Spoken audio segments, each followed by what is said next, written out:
Hi, I'm Justin with IFD Engineering, and I'm here to talk to you today about how to remove the PRV from the IFD, use the IFD adapter, and then reinstall the pressure relief valve at the end of the process.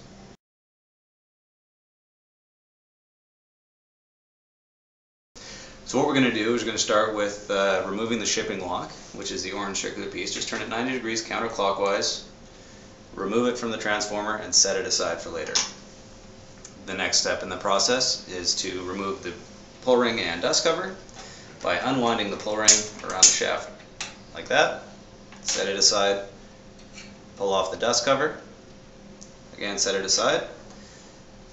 To remove the PRV shaft and spring, we're going to use this tool right here, which is the PRV removal tool.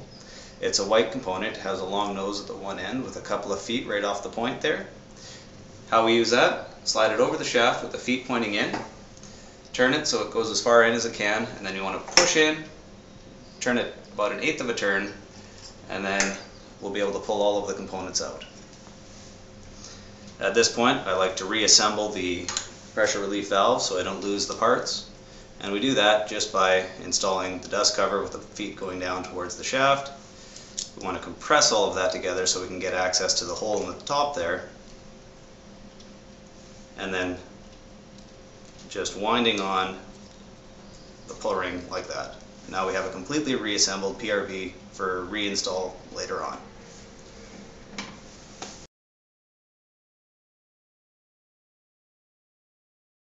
What we're going to do now is use the IFD adapter to install into the IFD, and that can be used to install any sort of pressure lines using the 1/4 inch NPT threads on the end of our tool here.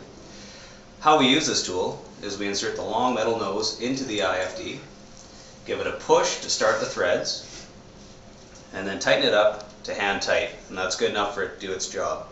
And if you want to use a torque wrench, you can use this 42mm socket end here and torque it up to about 80 inch-pounds.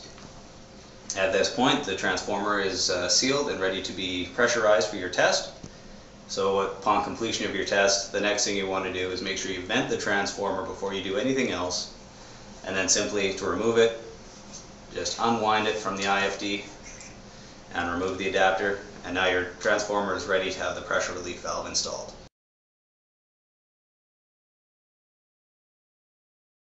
The final step in our process now is to reinstall the pressure relief valve.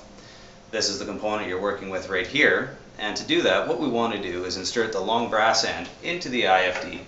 Just give it a push, a quick little turn, and you should hear a click. And once you hear that click, that means the PRV has been installed. To check that, just give it a good firm tug. As long as it doesn't come out and feels nice and solid, then the PRV has been properly installed. The last step in the process now is to install the shipping lock. What the shipping lock does is prevent the IFD from an accidental activation from either oil splashing around during transit or any other sort of shock vibrations it might see before it gets out to service. To do that, you just want to align that center slot in the shipping lock with the pull ring on the dust cover, slide it through, push in fairly firmly, and 90 degrees until the bolt goes straight up and down. At that point, we've got an IFD that's ready for shipment. Thanks very much, and this is Justin from IFD Engineering.